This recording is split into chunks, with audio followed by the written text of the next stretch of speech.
of people on the screen. Yeah. Hello, everyone. As you can tell, we've been having a little bit of a laugh, maybe at my expense because of my technical ineptitude. But anyway, welcome to the Virtual Model Club. Good to see everybody. Hope you're all doing very well. I hope all of you, especially in the southern parts of the UK, are managing to keep reasonably cool and calm and collected in this third day of our emergency red heat wave. So, guys, how are you all? What have you been up to? What are you working on? Hot. I built another aircraft. That's 2 in a row. Andy, what's wrong with you, man? Well, it's not really. Well, it's sort of an aircraft. It's a Sort of an aircraft. a trainer for the kamikaze bomb thing. Oh, right. Yeah. Rocket powered. In the real version, there's no cockpit at the front, and all that is a bomb, basically. Right. Yeah. And the cockpit is fastened down with bolts. Okay. So the pilot can't do much. But Yeah. So when training, did the training? Yeah. What did they train the for? training one's got a landing skid and it's got ailerons and rudders and things. Yeah, but I would have thought landing skid was a bit surplus to requirements, really. Not a training one. You don't want to kill your trainees, do you? Yeah, but I don't know what they're training them to do. Just fly the thing, I suppose. I don't know. Yeah, I suppose so. Get used to the rocket or something like that. Yeah, excuse me, sir. How long do I point it at the ground for? Hang on a minute. I'll tell you. Bang. Yeah. Can we have another aircraft, please? Yeah. They weren't particularly successful because the original rocket-powered ones are quite a short range, and they're carried by Betty bombers. Oh, right, the flying fuel can. Which ended up being very slow when they're carrying this thing underneath, and so they're all shot down by the Americans. Yeah. And they had no, they had amazing range, but they had no armor protection or self-sealing tanks or anything like that. Yeah. The Bettys were like flaming coffins, I think the Americans called them, or something like that. One shot lighter, I think was the term. Yeah, really. One shot lighter. Yeah. Speaking of aircraft and the weather, I'm a bit annoyed, so actually, very unusual for me, booked to go to an air show on Saturday, and there's bloody forecast rain now. Oh, shit. Yeah. What air show's that? That's in Kent. What's it called? Coming around the place now. Headcorn, that's it. Headcorn. Oh, okay. Nice. And I bought the posh ticket so I can take my camera with a big lens.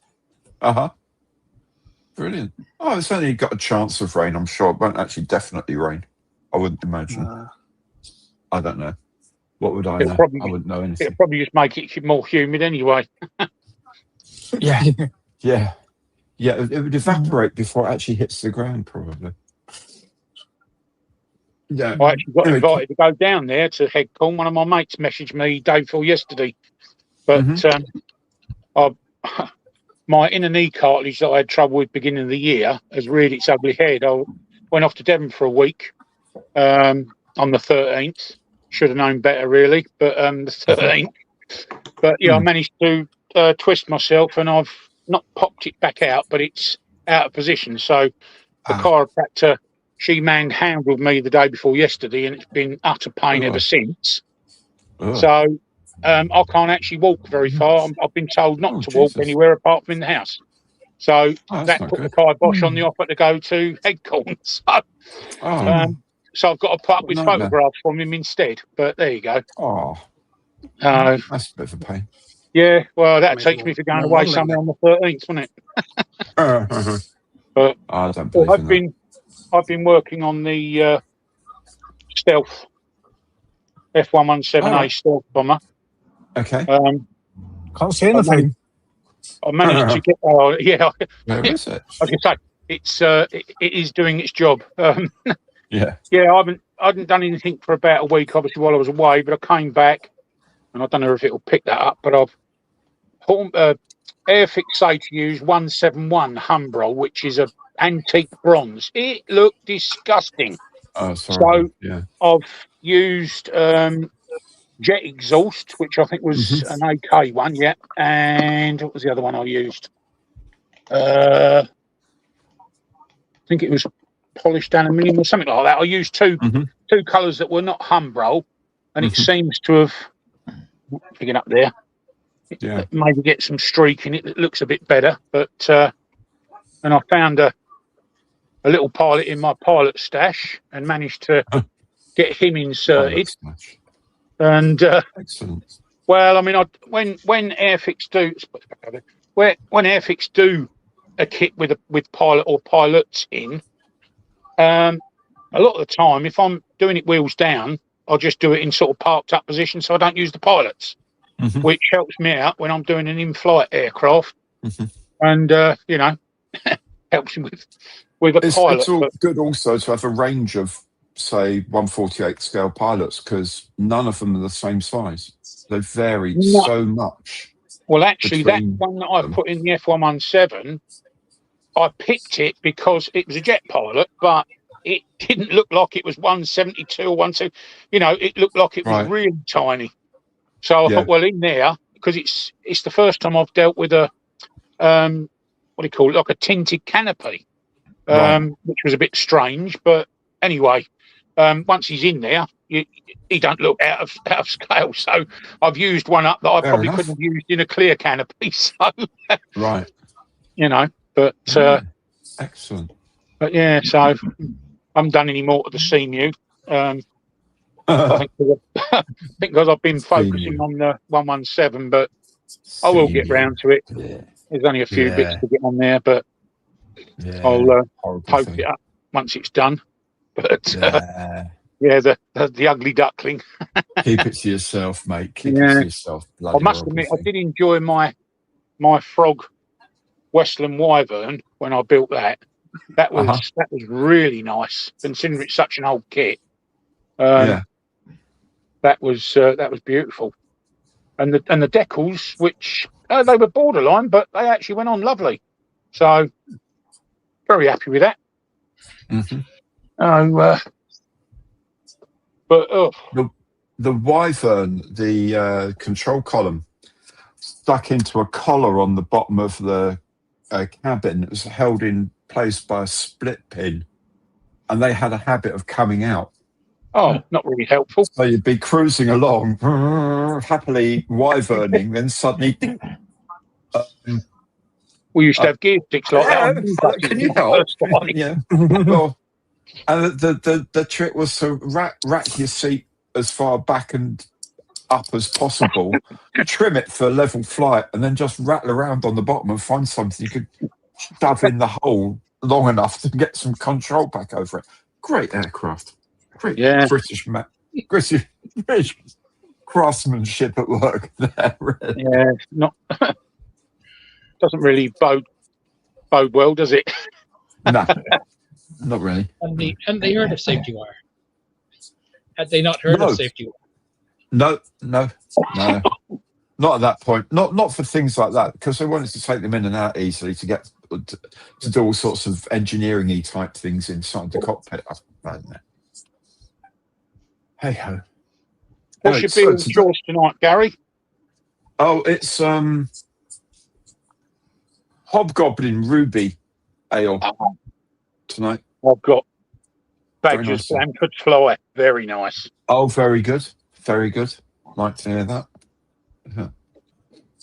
I'm a monster again. A monster. Jesus. I'm a Moon's Cafe.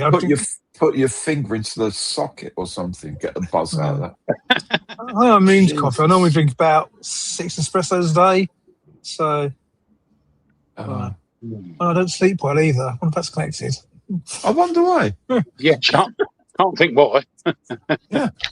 See, when I go on holiday, I have a lot of coffee when I'm on holiday in the evenings, but that tends to be offset by the amount of raki or grappa I drink in the evening. It just sort of balances out nicely, so you know it works. Has Russell found a new superpower? Invisibility. Yeah. He's got the cloak. I'm going to change my settings, I think, here. So what have you been up to, Kev? What's been going on? Well, surviving the heat mostly. But I'm still cracking on with my Hamden, the ICM Hamden. Slow going. I mean, it's summertime and other stuff's been going on, but it's slowly getting there. I'm finding it's my first ICM kit, so finding the fit. The plastic is really nice. I'm finding, and it's sort of when I'm putting stuff together. I mean, even stuff like doing the tailplane of the thing and just dry fitting the tailplane to the fuselage.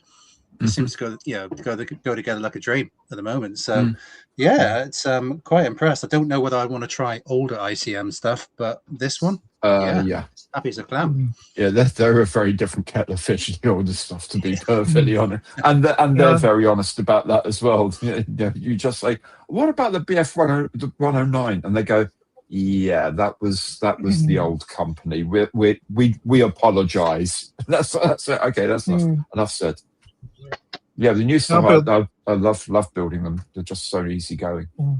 Built the ICM Spitfire, the Soviet version, and it wasn't bad, but it's got a fairly detailed engine for a cheap 148 scale kit, but it doesn't really fit in the bit where the engine's meant to go.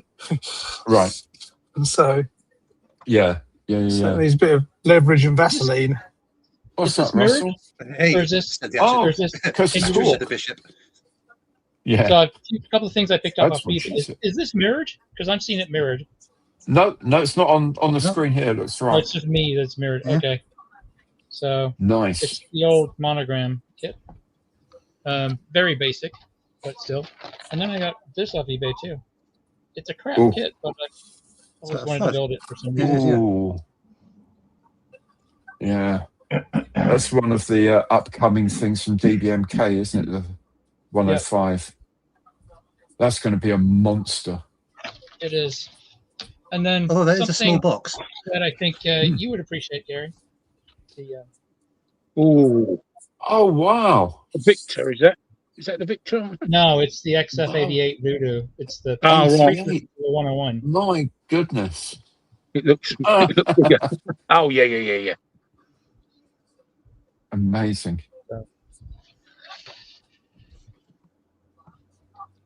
So just a few things to work on. Well, Russell, look. Yeah, I see. It looks looking great. Very nice. Is that the Thunder Streak? Thunder Jet? XF91. The Thunder Scepter, something. right? Thunder Scepter. That's it. Thunder Scepter. With the wings that get wider the further from the fuselage they are. That's strange. Yeah, bizarre. That's definitely a strange egg, isn't it? Yeah, that's on the 1970s with flared wings. The undercarriage fits here, right on the edge of the wing, right on the outside of the wing. It's bonkers, and I love it. It's absolutely crazy, but it had a rocket and a jet engine, right? Yes, had rockets and a jet. Yeah. Just because it wasn't quite mad enough. Oh, and variable instance wings as well. So not only the wings. Really weird, get fatter the further out they go, but also you could turn them relative to the body in flight. What can I say? The other thing I did today was my Lidl gazelle. Oh, very nice. So that'll be a video coming to a screen near you very soon. I finished that today. So you showed us a hawk there. I need your help, you guys. Next week, so next week's easy kits. So, as I mentioned before, I'm going to start doing easy kits again, rather than lots and lots of difficult things all at once. So we'll do some easy things, so I can do more simple builds and get more videos, but also a bit more sort of going back to how the channel started, which is much more ordinary sort of model making than it used to be. So, hi Jerry. Oh, welcome. Good to see you, man. So I've got a choice, right? I've got a choice between next week. I'm going to do either the Hawk City Domini, not one, or, and this is where your inspiration came in, Russell, the Hele Leo 451, I think it is. So, yeah, which of those should I do? Leo, absolutely. Yeah. Leo, definitely. Yeah. Okay. I believe I'll be doing that then. we're going on to Tuesdays for the first Tuesday. Is that right? Yes, we are. We're going to, the live streams are going to go over to Tuesdays for the future. Oh, dear. Oh. You will love it. It's right up your street. Okay. Orange packaging to match the temperature. Yeah. That's great here. Okay. Good. Well, also doing sort of more, not necessarily simpler kits, but I really want to get more into the vintage kits and the stuff like that as well. I just still want to do the modern stuff that comes out, like the Hamden. I still want to build and things like that. But I want to start doing more older things, mainly because everyone does all these new kits. Like as soon as the Airfix Phantom comes out, everyone's going to be putting that online on videos. And like most of them are a much better model maker than I am, or much better video maker than I. So just think, well, why bother competing in that market when it's a saturated market? So I'm looking for like some little bit of not uniqueness, but a little bit of why would I bother watching this channel sort of thing. I think so that the Valtour I sent you should be perfect for that, right? Yeah, the Valtour. Absolutely. That's the sort of thing. Yeah, absolutely. These sort of relatively, like I made this little Airfix thing Rob Nolan sent me as a joke. I actually really enjoyed making it. It's a heap of shit. I'm quite ready to admit it's a heap of junk, and my job is not that great on it, but I enjoyed it. And I mean, a lot of people know Crazy Loacher and what he does. And I always go back to him saying one time he said to me, or he wrote, no, actually, one of the very few times I've actually spoken to him directly. This is like this figure. He said, I always know the kits you're making because you want to, as opposed to the kits you think you should be doing. Because I can see it when you're enjoying it, and those are the videos I want to watch. And I thought, as I've been on holiday, I've just been sort of trying to reevaluate things. And I thought, I'm going to start building shit I actually want to make now. So Leo 451 it is. I've got some new decals for it as well. I've got a mask set for it. So happy days. So the only thing is so you've got mask set and decals, and you're asking which one to make. Yeah, you knew which one he wanted to make. Mask set and decals for this. I've got mask sets and decals for my, but I've got about 6 or 8 of these Hele, and I just love these French twin-engine planes from like around the Second World War, because some of them are properly mental. Is it AMI 0143 or something? It does look like a greenhouse with wings. It's ridiculous. But you know what? Despite what people say about the French, young men risk their lives flying these shitty things into war. So I'm happy to make models of them, even if they are the most awful aeroplanes. But then, let's be honest, the British weren't exactly immune from sending people to war in absolute shit. Sorry, terrible cough there. It's like some unusual vehicles to end up making a lot of short-run stuff, and that is always a pain. Yeah, I mean that's fairly short-run. The Porsche suicide plane, but Also, I ordered some cockpit masks or sort of canopy masks from Hannons. They're taking forever to arrive. Is that normal for Hannons? They're dispatched about a week ago on Royal Mail, first class. Hannons can be a bit slow. Yeah, first class, I'd be surprised it sort of took some, but But then I was chatting to our poster yesterday, and he said if it hits 35, they don't have to go out on their round. No. So it could be in your local sorting office waiting for the temperature to come down. And not only that, from Hannons in less than a week in the US. So. Oh, really? I'm really anxious to prime this now. Right. I even filled some of the wing joints, which was unusual for me. Wow, good man. Yeah. Also, look, going back to more sort of vintage, if you like, so older stuff also means I get to build really weird shit that I really, really, really want to build purely because it's weird. You do like out of the ordinary, don't you? I love weird stuff. I absolutely adore that XF91 with the weird wings, weird variable incidents, lozenge wings, which I've read so many things explaining why they did it, and I still don't understand why they did it. So they probably don't either. No, it's because there was a lot of money being thrown at the defence industry at that time of year, in those days, rather. So yeah. Well, I think what they found was that wing fences did the same thing and were much easier to do. So that's why you don't see it. It's basically the issue, right? Understand wing fences. Understand those very. I'm with that. Yeah. Those old Hella kits, if you go for a bit of old school modelling, which most people don't do now because most stuff is sort of like shake and bake, isn't it? Yeah. But with a bit of old school modelling, they make some lovely, lovely kits. All right. Very nice.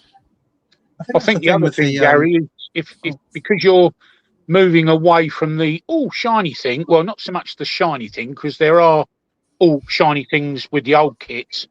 Yeah. But I think you're taking a hell of a lot of pressure off yourself. That was the idea. Trying to be the first or compete with the first to get, a Jaguar out or, Phantom, whatever it be. I mean, I've bought a few new kits. I mean, I'm a 172 or 176 vehicle myself because of lack of space, but I have bought the 148 Jag and a couple of other 148 kits, but they will sit in the stash so that I can build them when I want to build them, you know, and, it's, as you say, you've got some old Hella, you've got Starfix, obviously my stuff from Nick. And I mean, let's face it, Nick's stuff can be so random. Some of the stuff you haven't seen for years. On the you know what I mean? Going to do the top. So it does. It does give you more of that. I'm going down to do some modelling rather than I've got to go down and do some modelling. You know what I mean? Definitely. Yeah, I mean that's exactly. The idea. I was about to say what Simon said just then. I mean, competing in that whole dogfight of new kits. I mean, it does seem like either people are very fast. Either people are very fast, or they've got their kits a little bit in advance and they've got a head start, or both. But I mean, I think that's proper, mega stress territory. And the thing is that even though I haven't built many vintage kits, I think maybe if you're having to get over some fit issues and stuff and using techniques, that's universal. So I mean, so learning stuff like that, I think is great, because I think the first video I saw this channel wasn't the first one. One I watched a hell of a lot was when I was making my Sea Fury. And I was watching that, and I was getting some tips and tricks and things, and it gave me forewarning. So it's I think yes, I agree. It's stepping away from the latest and greatest, and that whole competition pit is I think that's very sensible. Because some of them, they end up, it's like a conveyor belt, and the stuff just churns off, and you think, another video. You know, I mean, I know the algorithms like videos, but some of them it is literally like a conveyor belt, and it's much more personal when you can tell that the guy is building it for his enjoyment rather than I've got to build it because I've got to get it out. You know. Yeah. The problem with that is it doesn't show you the gotchas. So if I'm making a kit and I'm how on earth do I do this? I'll go and look at some videos and they never show that bit. It's never through that bit's not going to be shown. That's the other thing I believe very, very strongly in, is if I'm making something and I bugger something up, but then I found out how to get around it, I want that to be in. I don't want the video. I don't want to think, do you know what? I can get away with that and no one will notice I ever did that. Like with the Jaguar undercarriage, I completely messed up the Jaguar undercarriage, and I had to send off to Airfix to get a whole new set of and And so I said, no, I can make a complete mess of that. This is what you need to make sure you do. This is how you do it, because I couldn't see it on the instructions. So that is the USP. And that's what I want to do. That is the USP. An ordinary bloke doing stuff, whether you fold it up or whether it's straightforward. Warts and all, it's great because, you know, it does show you some of the mishaps. You might be doing the same kit and think, oh, I'll have to remember not to do it that way. That's what it's all about. It's not about being the first and, you know, missing a major bit. Well, why didn't they put that in their video? You know, it was posted 5 weeks ago, but they never mentioned this was an issue. Yeah. Because they want to be Mr. Supermodeler. They don't want to appear to have problems, which we all have problems with whatever kits we're building, whether it's sea, land or air, whatever, or space or Gundam or whatever. You're going to come across mishaps and little moments, but that's that's part of the fun of it, isn't it? You know, yeah, absolutely. That's what we chat about down the Model Club of once a month. We don't. We'll mention when something's 1 millimetre out of scale, but but not when you've got to balance a tiny part on there trying to glue it. Oh, my sausage fingers hate tiny parts. I'm not good with tweezers either. I just ping with tweezers. Yeah. Ping fingers, them. Yeah. They regularly feed the carpet monster. Hello, Matty. How you doing, fella? Good, thank you very much. Very early. Right. Good morning. Good morning. Russell, what was that box you were waving at me earlier? It is the MMR Spitfire prototype. Oh, right. This is the one done in conjunction with IBG. IBG, yeah. Yeah. Wow. So this is the later test flight one with 3 different marking options. It's all 3D printed. So here's the wings through. You get separate ailerons and elevators and a rudder. So you can compose those, I guess. And then so there is some amount of the IBG plastic in there. Well, I don't know. I guess they use the same data, but it's all 3D printed. There's no. Okay. I'm with you. Okay. So. Wow. Yeah. The canopies are vac form, which is not great, but I guess is what you'd expect. Since I don't know, they could have. They're different than the Mark I canopies, I guess, and they give you a 3D printed frames for the canopy, so you can paint these and then just put them over the back parts. That makes life a bit easier. So there's that one, and then there's the very first flight version as well. So essentially, there's 4 different versions you can build with different paint schemes. I'm not even going to get into what version I guess the original was painted. Apparently, it was some Rolls-Royce blue color. Might have been a car color. I think that's where Airfix dropped a big bollock. Excuse my French. By not having, you know, they've got a Spitfire in their range every year, and yet the one year, the anniversary of the first Spitfire, and they don't do it. I cannot understand that. I cannot understand that. It was a moneymaker sitting in waiting, and it's not like they didn't know it was coming. I mean, but how much budget do they have if they're going through these all these VRs, voluntary redundancies and stuff like that? What's the financial situation? Holding away in the background and the like. Yeah. And what's the company direction they're hoping for as well, which is a bit of a strange. I'll just go with that with Aubrey St. John's comment that was up a minute ago about people struggling to keep the visibility of the channel. I suppose I've seen more shorts come in. Videos wise, and it's kind of I suppose people are, I don't know whether you found it yourself, Gary, is that people trying to struggle to beat the algorithm or at least keep pace, and then if that's the case, when does it start becoming a job, and then when does it start becoming a nauseous job that you struggle to get out of bed to do, kind of thing. Also really long, there is that progression really long, you go through that. Really long videos are a pain to watch as well. Like I started watching Nigel Thingy's review build of the Matilda 1. There's 10 hours of it. Sorry, 10 hours in one video? No, it's in 10 separate videos.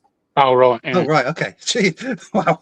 But even so, it's like, I know I'm a man of leisure, but I have other things to do. Yeah, but at least they wouldn't have missed anything out on the build. true. What, take the camera to the toilet and stuff like that? You would hope edited highlights would be the way forward. Hi, Travis. No, and it's entirely my fault for being an idiot that it isn't. That it is. No, yeah, it's all my fault. I'm gonna work with Mikey next time a lot more. I can't trust myself with modern technology. I've allegedly we also set everything up at about 11 last night. Sorry, what was that, mate? Allegedly, every time this happens, we get sent cream cakes and donuts. Is that right? Punishment. Yeah. Oh, right. So. Well, Mikey, get onto that, would you, mate? Good lad. Thanks for that. It'll be in your next mixture box off, Nick. As Airfix has been mentioned, do we have any thoughts on where the future may lie? Are we going to lose flying hours? Is it now time? Because I've got maybe 1,000 flying hours. Is it time to start using them just to wedge my bets, or I don't know. It's a worry. Tricky out there. I don't know whether. I think probably next year is going to be the telling point, really, isn't it? I mean, see what they're coming through, because they're still coming through the projects they've got running at the moment. So maybe even the year after. Yeah, who knows? I mean, this all direction towards almost like a Sports Direct model. It's kind of. I'm not sure where we're going. I mean, I must admit, I haven't. I say I'm not going to add to my stash, but then my willpower snaps like a socky Kit Kat, and I look at Airfix or wherever. But I've not been on their website for ages, and I don't know whether it's I'm kind of not happy with. I mean, obviously, I don't think it's good for Dell to go and the others to go, but just the direction, the message that gives to us as customers, with no saying this is happening, this is because of this. I mean, at least if you know what direction it is, and, that transparency that they have been doing over the past few years, well, as much as they can anyway. So I don't know. I seem to have gone off the boil with Airfix a bit because of this. But that's exactly in the week. I got a message from Rebecca, who was in marketing, worked with James in marketing. James has left. Separate from all of the stuff that's going on, James had already decided to leave to go on to do something else anyway. So that's fine. But then Rebecca, who worked with him, has left. And there's a new woman called Olivia who's taken over in the marketing department. So she said, right, I'm leaving. Sorry, it's been great fun knowing you. Let me introduce you to Olivia, who's taking over. So I wrote to Olivia and said, well done. Welcome to Airfix. I'm sure it's going to challenge you more than you imagine, but a lot of us think it's worth the effort. What about, because of all of the chatter that's around, and you're probably going to tell me a lot of misinformation that's around, a lot of information as well, and things. There's a lot of everyone. No one really knows what on earth is going on.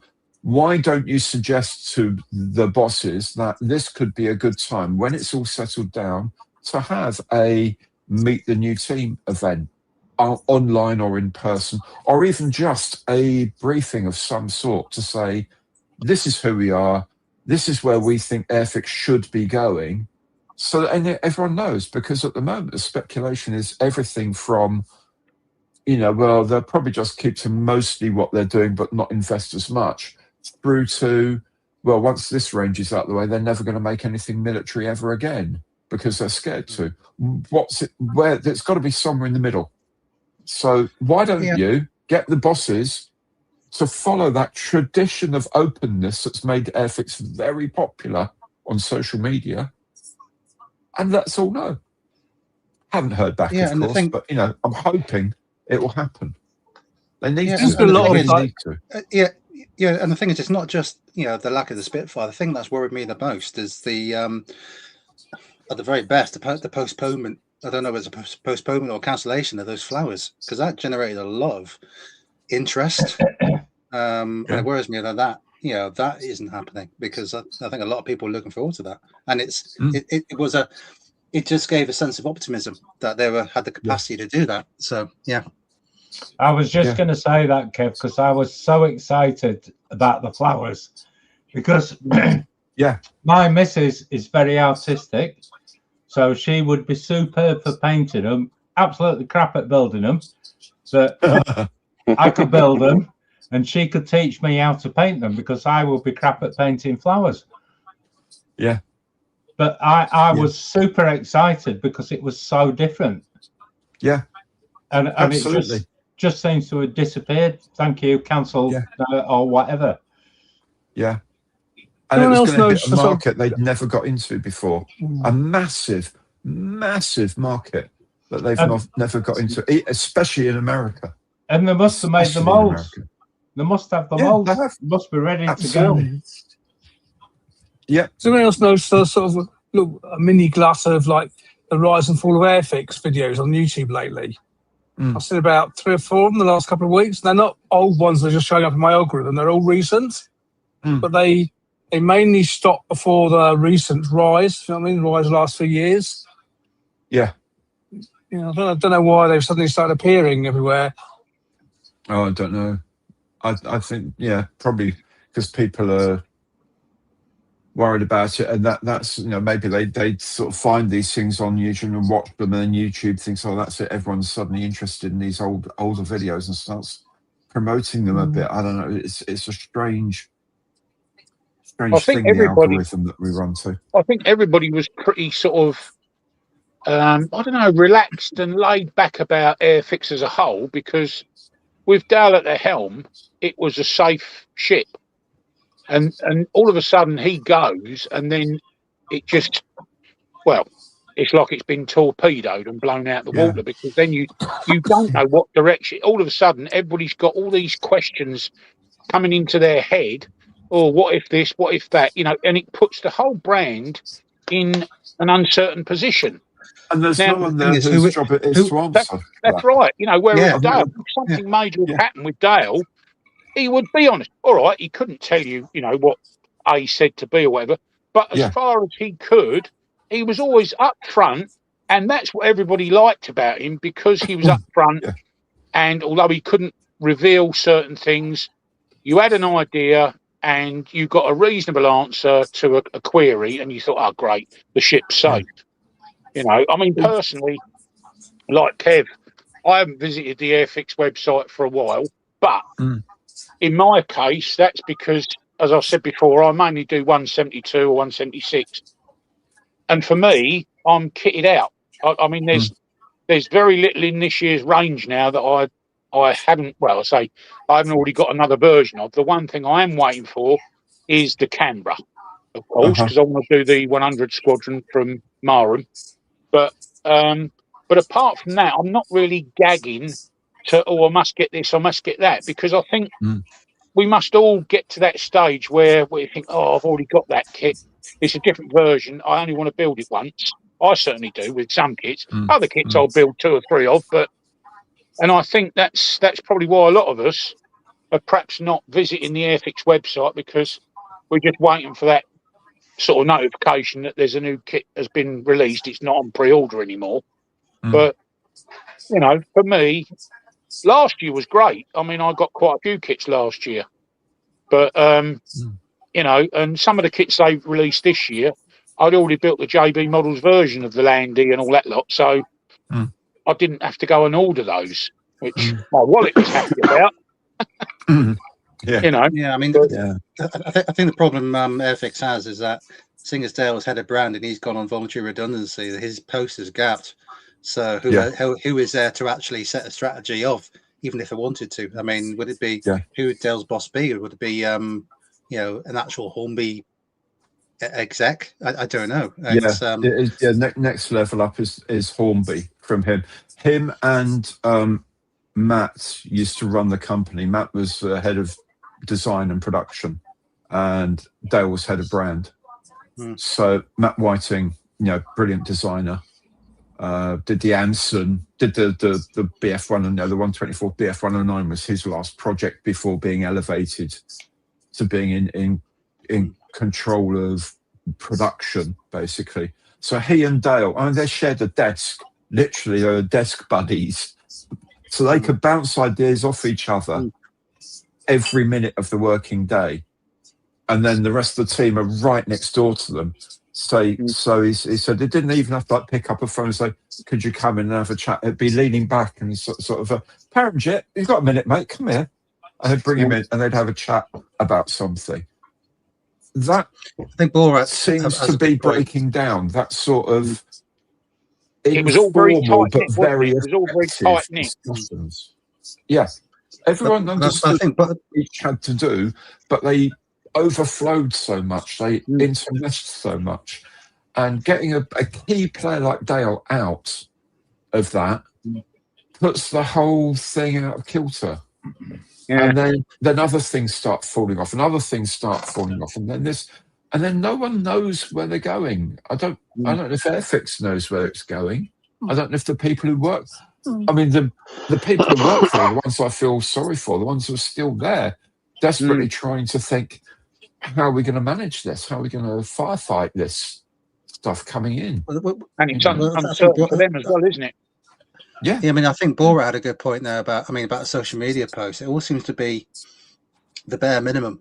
Kind of, and it kind of, if you're saying that their social media people have had a high churn, it kind of, I work in the university sector, so it kind of, that sector has been bitten up the arse over the past few years. So the whole area, loads of universities, lots of redundancies and separations and stuff like that. And what you get a loss of institutional knowledge and processes, and it almost seems like there's gaps appearing in there, because people have gone who were there for years and they knew how things work, they knew the strategy, and it seems like people coming in, maybe they're catching up, maybe it'll improve, but at the moment it just seems subsistence. And I think you're right, Kev. I think they've got the rest of the year blocked in. That's fine. That's just determined by when India can print the things and get them shipped over. So the things they've announced, fine, great, we'll get them. You kind of think they probably have next year boxed up, because they would already have done the tools and the testing and refining and all. More than half of next year's stuff is already ready to go, essentially. But after that, what do they do? What after that? Is there an impetus? Is there a direction? What are they planning? What are they thinking? What are they looking at and thinking, yeah, we could do those? Or are they thinking, right, what can we pick up from the shelves that we've already done that we can knock out for not very much money? You do worry about how much new investment they're going to put in terms of, something like a 124th aircraft is a lot of it. It's like £300,000 investment. It kind of chases me off the more I think about it, because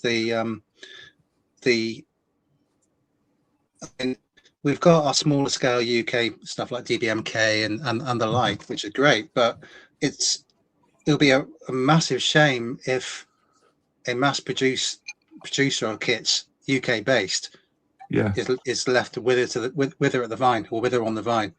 And sort of that would really be, I'll be really sad to see that happen, because I think we need Airfix, no matter whether you like the kits or not. I think for the whole hobby, we need competition, and we need people, and we need all the different companies to compete against each other. So you need Airfix, you need people like that. So it really chases me off, and I'm thinking how the worst case scenario about it just fading away. And the other thing, when Dale was there, because the way the whole pyramid, if you like, was set up gradually, everybody working in close contact with each other, it was efficient. And basically, they've just chopped the head off off the animal, and now it's sort of like a bit of a headless chicken for a while everybody decides where they are or finds out where they are. And I think that is, if they don't sort that very quickly, they will become a permanent headless chicken, which leads to uncertainty in years to come. You know, oh, well, we're going to do this, this and this, but, you know, I just think it won't be as organised for 2027 as it was for this year. Yeah. How many other brands can you walk into Smith's and buy a catalogue for? You know, but just flicking through this, there's so much. I know it's only June, there's still so much stuff that's unreleased yet, especially some of the re-releases. You know, it's like a lot of that's going to go over into next year, if at all, if it's released at all. That's what could happen, of course, is especially the vintage classics. TJ Jones, you Philistine. Sorry, I haven't been in one for years. 20-something vintage classics Older mine from releases Airfix. in a year was ambitious, I would say. So what do we think of the Lidl things then? This whole civilianisation, because they did talk about this with me about a year, not last Telford, the year, but the Telford before. And he was talking about that, because I said, what are you doing this year at Lidl? Is it the same? I didn't say the same old rubbish, but I said it's the same old Spitfire, Hurricane, Messerschmitt, and a couple of others. And he said, well, actually, with the way they're going, they are really pushing us to move away from military subjects. For the Lidl offer, I will specify, it's just for the Lidl offers he was talking about at the time. I think it's inspired. Yeah. Yeah, because it's ideal for any supermarket, any toy shop who is a general toy shop, so not a model shop. I think the box art is really attractive. Those of us old enough to remember, can sort of relate back to it, but it's still good enough for new people. I think it's inspiring for kids as well. I just think it's really good. I like the idea of having more choice of civilian subjects, to be honest. Because at the moment, as a model maker, I make mainly military subjects, and I'd like to make more civilian subjects. So, I think the only thing I disagree with from it there is it good for people starting, because the only thing I've got against this batch of little stuff is the variation in the molding, the tooling dates, and the quality. And what I'm worried about is that if someone picks it up and they pick up the wrong kit, they're not gonna get past that. They're gonna get cheesed off because this is crap, and never go past that first kit. I mean, if they pick it like the Jag, then maybe they'll carry on. But what about if they get like the what is it? What's that red kit? Dragon? The Comet. The Comet. Yeah. Terrible. Yeah. So if I pick up that, are they going to carry on, or are they going to think this is crap? This is rubbish. I can't get this going. Yeah. And just chin it all off. Yeah. And yet, bizarrely, I went in to have a look at what they got, and I came out with one model, and it was the Comet. Because to me, nostalgia. It's old school modeling. Yeah. You can make a reasonable model. I don't go for accuracy. How do I know whether it's accurate or not? I don't care. Does it look like the pictures I've seen? Yes, it does. Yeah, it's got the cockpit with the flat thing and blobby heads. Yeah, two round bits of head. If I'm going old school, I can cut that out. I can put a floor in. I can put a seat in, or a couple of seats, whatever it needs. I can get some pilots. I can stick them in, and I will be happy with that because I know I've improved it. Yeah, but is that middle of the kit stuff for us old farts, or is it for little Timmy on a summer holidays? But yeah, little Timmy can still glue it together and get something that looks like an aeroplane. Yeah, think think back to when we started. Did we care? No. We had glue. We got it all over. We had fingerprints on the wings or whatever. and we went round the room going, and you landed it on the carpet and the wheels fell off, and it didn't matter. It didn't matter because at some point it was going to go out the window on fire. But or get shot by an air rifle. We didn't care at that age, but it led us on to some of us thinking, oh well, when I do the next one, maybe I could do this. Or I mean, the only information I used to get was Scale Model magazine. And I look at that and I think, well, hang on a minute. Okay, so you can put some putty or whatever it was over the joins and you could sand it. And you used to do that, and you had a crap finish because you didn't think about getting a finer sander, because what had you got? Maybe you got a matchbox. You know, using the striker as a sander or whatever else. And you just progress from there. But I think nowadays, people just expect everything to be perfect. You don't want to learn. Yeah, they want it all on a plate, don't they? Yeah. So you agree to start off with, you know. Yeah. But, I mean, I think the bulk of the community are people of a certain age. Not all present company, but most of us, a certain age, who have grown up with models. Either we come back to it like me, or we've done it for a long, long time, whatever, and seem to be asking for complexity and accuracy rather than simplicity and fun. Yeah. I like simplicity and fun myself. I remember having fun with models. I remember that. I remember those days, making models. Used to be fun. It's a delicate balance because, I mean, I've got a limited amount of hours which I can do modeling, and I want to enjoy it. I don't want to struggle with a badly fitting kit just to get it working.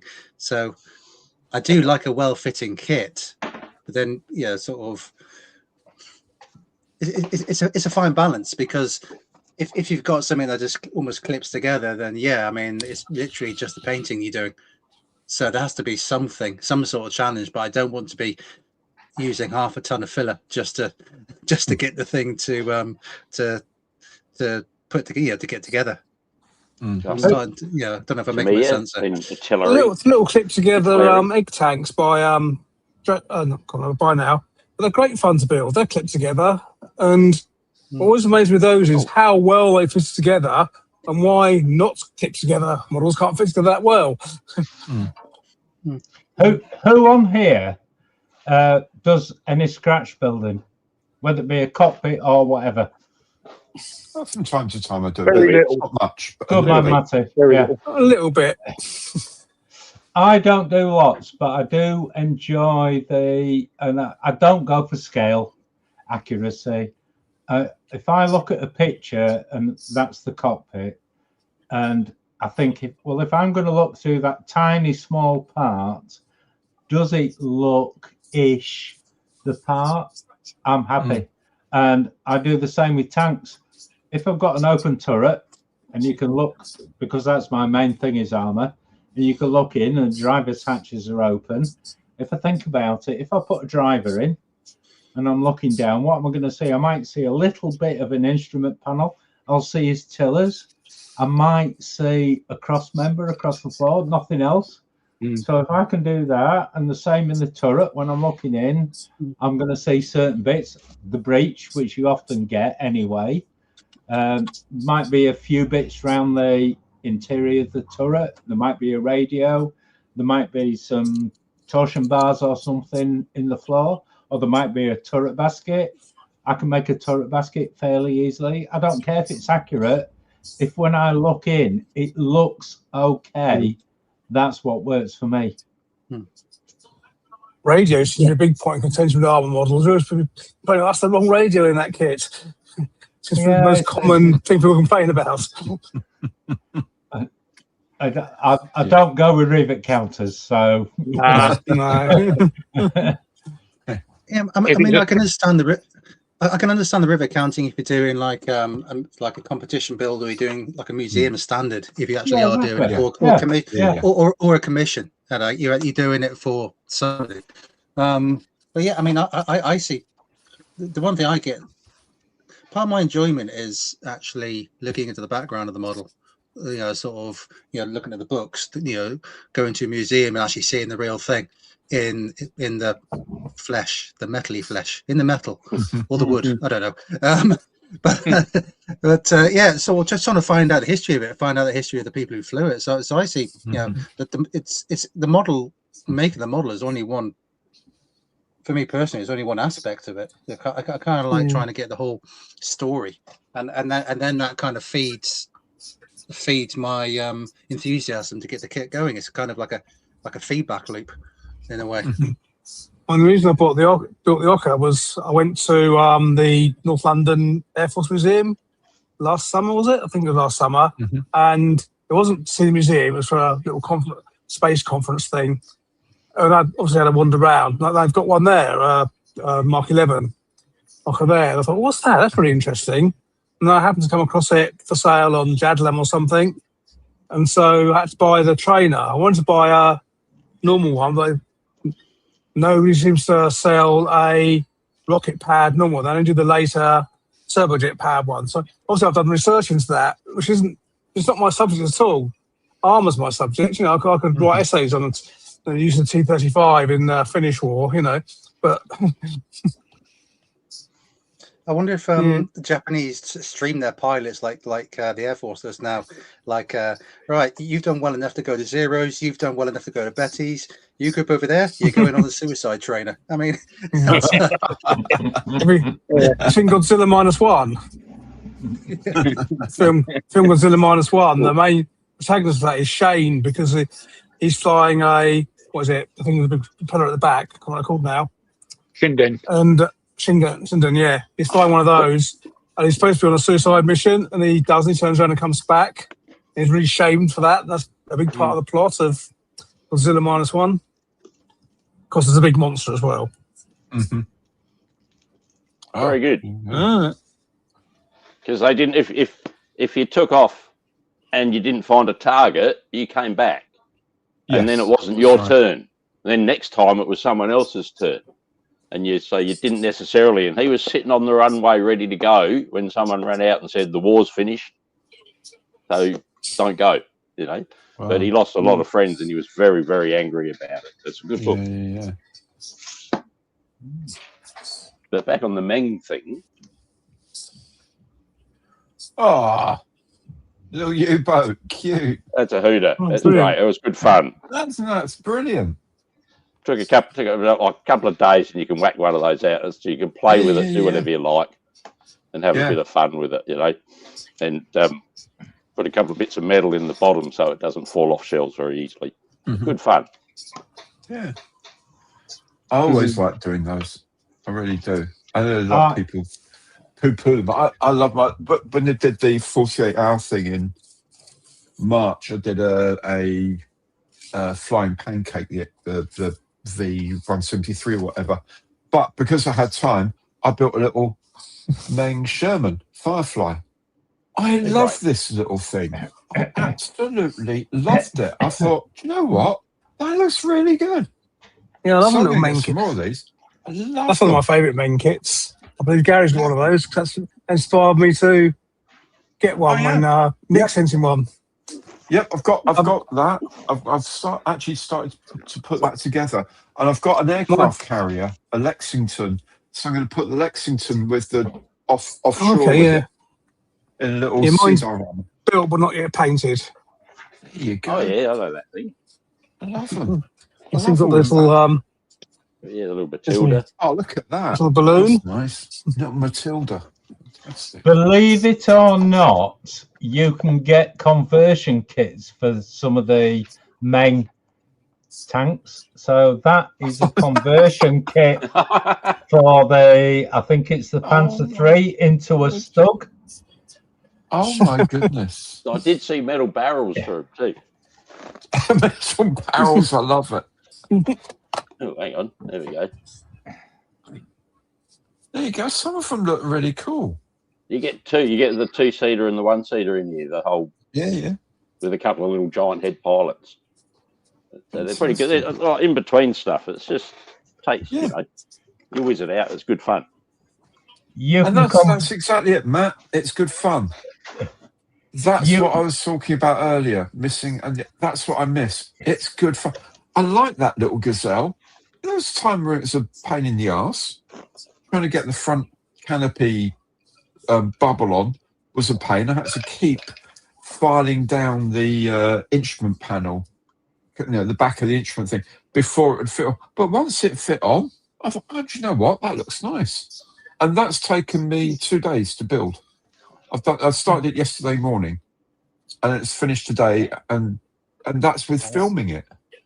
And I really enjoyed it. So, what's that there, Nick? That's a conversion for the Panther to the Yag Panther. Oh, right. I like that. Let's just have a look. And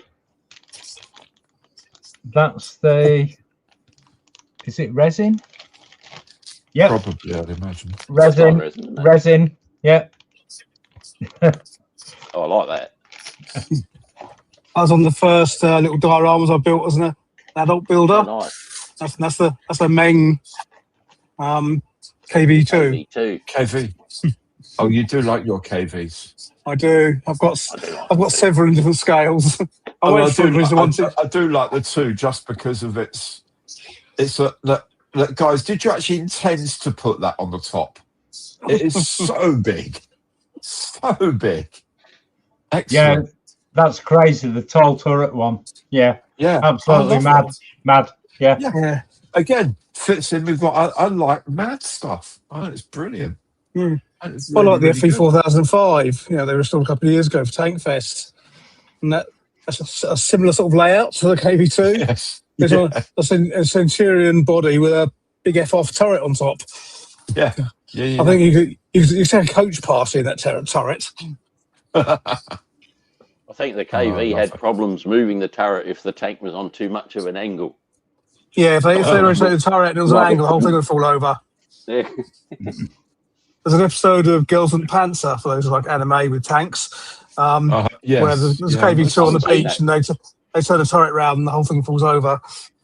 Right. I've always wondered about that because obviously I use like things like Scalemates when I'm researching Monday Matters.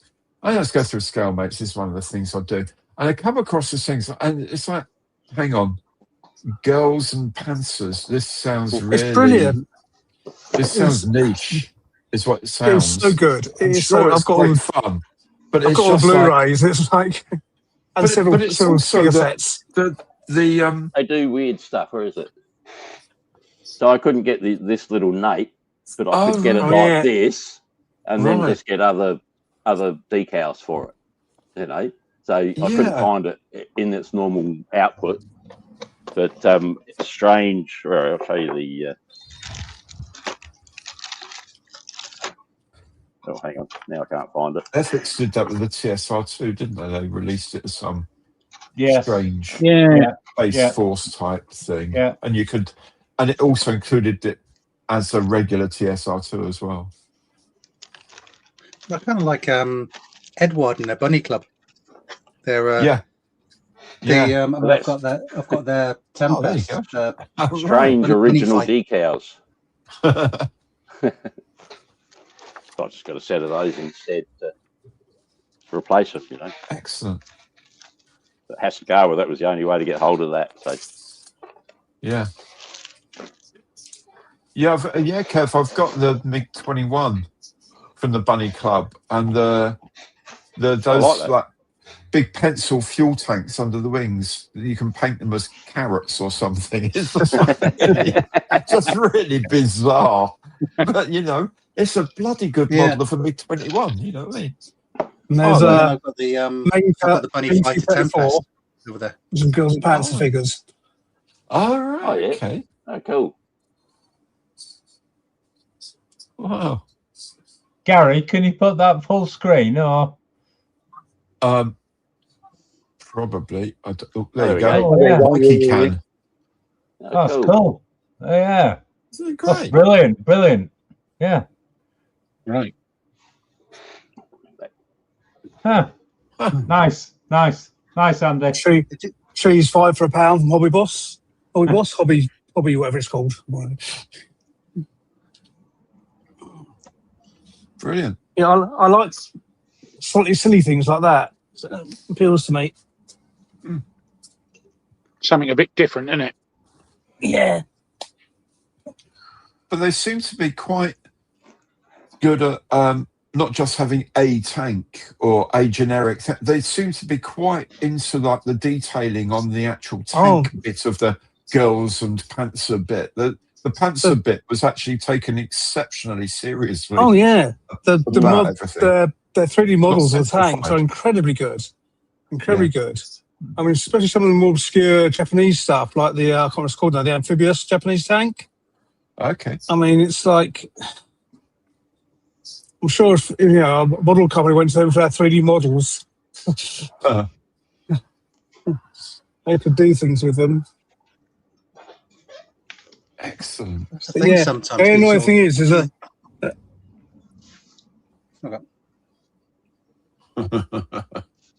Yeah, that's about right.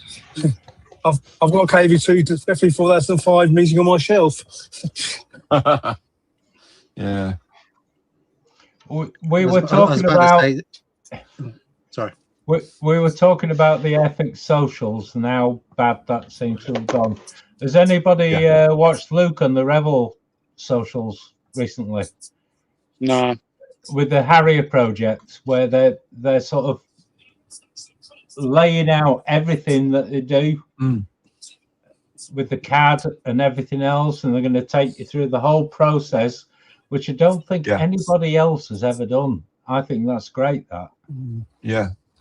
I mean, Pottery are trying to do that with Project Halifax and Project Defiant, but they're not a big enough company to have the wherewithal to do videos about this. They can do their Facebook stuff and they can do appearances at model shows and all that, and have you invested and want to get your feedback on the Halifax and which is brilliant what they're doing. But I think Revell with their assets available for doing, big video events, I think it's a superb idea. It really is. Obviously, they're not going to do it with everything that they do, but with something as potentially as big as that for them financially, just makes a lot of sense. And it builds up that kind of what we're talking about, that transparency, that sense of community. And the Airfix is now just kicked out of the door, basically, as far as I can see, because I actually don't know who to talk to there anymore. Luke and Revell seems to be addressing some of the criticisms, like the age of their kits and not being transparent about how old kits are in the boxes. They've started to address that, I believe. Yeah. Change the box designs. Yeah. So get rid of their side usable.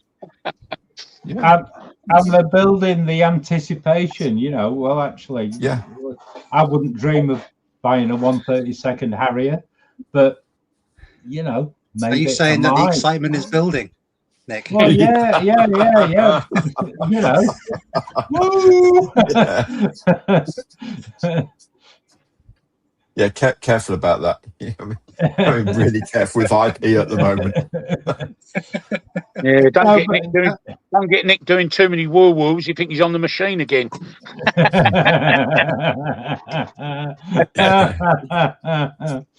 Maybe you already talked about it, but I see the schemes have been published for the Revell Harrier T7.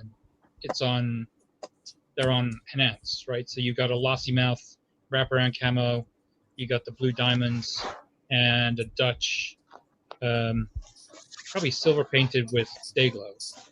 That's right. Yeah. Kind of interesting. Yeah, interesting schemes. But even in that, they had Luke got in touch with me and said, "Will you ask your viewers, do they want the blue diamonds or the black arrows scheme?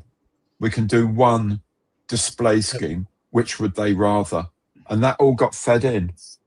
to their decision making, which I thought was brilliant. You know, he'd been there 5 minutes and already he was reaching out to the model community and saying, yeah, right, I'm at Ravel now. I need your input on something.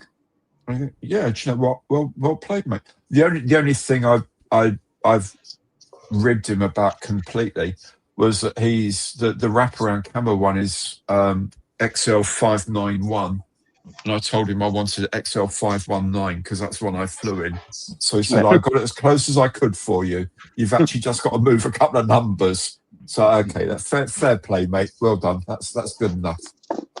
But yeah, brilliant. He's very communicative. He is very easy to talk to. Very, very good lads. You know, I met him at Hendon not long after he'd moved to Ravel. And he had a 3D scanning box with him. I said, oh yeah, what have you been up to? He said, I can't tell you that. I said, come on. I said, no, I'm not telling you. All right then. He said, but I'm scanning this fuel tank for this BF109 because we're using it as a test for a new designer that we're interviewing. Okay, fine. We had a chat. We had something to eat and walking around. He said, actually, can I trust you to keep quiet? I said, yes. And I'm only saying this because it's actually been released. He said, I'm actually scanning the 109 there. We're doing that in 1/72. I said, brilliant, love it. And they released that a few months back. But he felt comfortable saying that to me. And then there's plenty of other YouTubers that he knows. If he says something to us, that's where it goes. But it helps us sometimes. It might give us an angle on a problem or an angle on how things are being done that we can then pass on and sound really clever when we're not. We're just repeating what someone who actually knows what they're talking about tells us. But it's that trust starts building. And that's what we had with Dale. Dale used to tell me stuff, and every now and again he'd say, I had a thing with Dale. I said to him, look, if I'm not recording it or I'm not writing it down, it's off the record, all right? Anything you tell me is off the record unless I specifically say this, and that's how we'll work. And he said, yeah, fine. And he used to mention stuff. He said, oh, don't say anything about it yet, and he'd tell me something a little bit ahead, but it gave me time to start planning things like this, which is brilliant. And I don't think we're ever going to get that from whatever they do again. And it made our life easier, which makes it easier to talk about Airfix and promote Airfix and that whole sense of belonging. And he trusted us and we trusted him. And it worked really, really well. But it's a lot to do with the character of the person as much as the corporate. That's corporate thing. That ICM, ICM. Yeah, absolutely. They're facing bombs every bloody day, you know. Yeah, they still manage to get the communications out. Absolutely. And I get in touch with Alina at ICM or Valeria. I said, well, what about doing this and doing this? And I said, well, yeah, we'll probably do that next. No, but we can't think more than 3 months ahead at the moment, obviously, for various reasons. But, you know, they'll chat and they'll say, yeah, we can do this, or maybe we're going to do that next year, or we're looking to do this.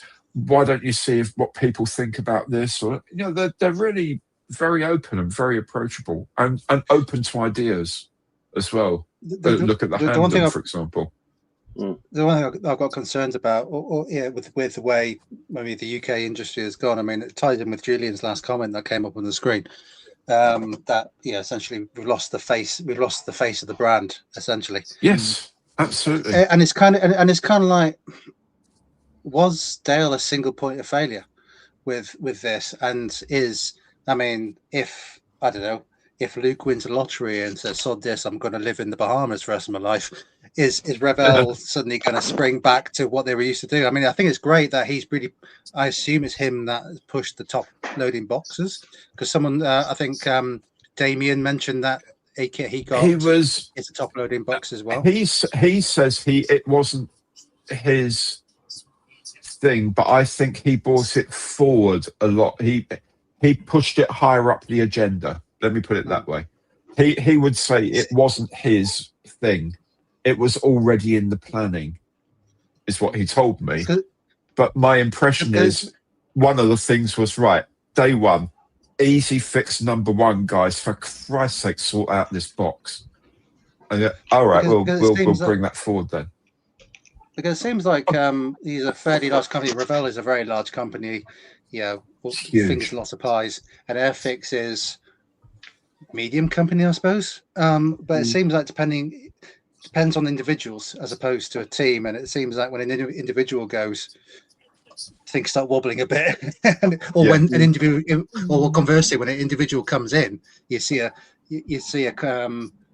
maybe it wasn't completely with Luke, but at least he had it can be a coincidence that things started moving months after he joined and managed to get some influence into to get things going. So it seems that we're kind definitely. of it's almost in the British. Are Airfix popular in Europe, or I know traditionally had a fairly bad reputation in the United States, and Australia, they're reasonably popular, I believe, but I don't know about Europe. I don't know. Why would anybody in Europe care about Airfix if they've got Revell and ICM and all the rest? Well, I think it's a question of subject matter, right? So Airfix make a lot of kits that nobody else makes.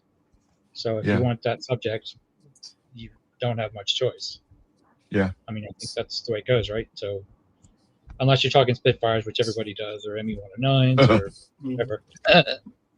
Yeah. Or C-51s, but don't buy the What's like the SRN-4 selling in America where people have never heard of it? Well, they probably won't have sold very many of those. That wasn't that's not their key market at all for that.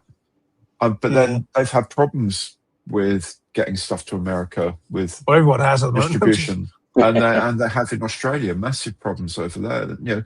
Considering they ship from India, it's actually a lot closer to India than we are, and yet they were having a lot of problems delivering stuff and getting them distributing. All sorts of things were going on there. I don't know what the distribution situation for Airfix and Ormby generally is in the U.S. I mean, model railwaying, whatever is very big, but I don't know. I suspect Ormby's a very small piece of that because there's so much other U.S. railroad stuff anyway. You can buy Airfix on Amazon that ship from the U.S., but their U.S. distributors gone. I guess at this point shut down. So I don't know. I don't know who's importing them, but it doesn't seem to matter because mostly I get my stuff directly from Hannants, or I used to buy it from Airfix, but now the way they ship it through UPS, you pay not just the tariff, but you pay UPS's brokerage fee on top, which is can be almost as much as the tariff itself. So I typically don't buy direct from Airfix anymore. Yeah, just because of that. I must admit, I recently had my Qatari Mark 1A late arrive, and that was direct from Qatari. And with the tariff from New Zealand, I mean that was a noticeable chunk on the cost of the kit. Just for a door and some engine exhausts, just to come with it. But I think the other thing is that Luke is very like Dale. Obviously, because he's worked in that environment, Luke is very approachable. When I had a good old chat with him at the Medway show last year, and you can tell straight away as soon as you talk to him, he's not someone who jots something down the piece of paper and go, yeah, all right, whatever. He actually listens to you, and you have a proper conversation. It's not like someone who's just been plonked on the stand and for the company's sake. It's genuine interest and what we spoke about. He was actually really interested in and asked me a lot of questions rather than the other way round. So, I tried to get to speak to Luke at the Midway show, But Luke was very popular at Midway Show. I tried to speak to him about three times. It was always people with in-deep conversations, normally about those flying things. So I have to go to bloody Germany to talk to him. What do you think? You've got it difficult, mate. I have to go to bloody Nuremberg before I can get an interview with him. Jesus. I had to wait about 2 hours to get to talk to him because he was sort of mobbed at a couple of points, you know. Yeah. So, but it was handy because I just went in the cafe upstairs and had another cup of tea. So, you know, every cloud. And I could look over where the stand was and see when he was sort of weaning out the mob. And I think, right, it's time to go down now. So I'm going to the darkest depths of Kent. I went over to the Margate Airfix place or Hornby place last year. Yeah. And I was actually shocked how little of it was Airfix. I thought it'd be more Airfix than I thought a bigger brand than Hornby or Scale Electric, but it seemed like here's some Hornby or Scale Electrics. Oh, there's some Airfix over there as well. I think the visitor centre now is, I don't know, it might be an illusion, but I think what they've got there now is less than what they used to have.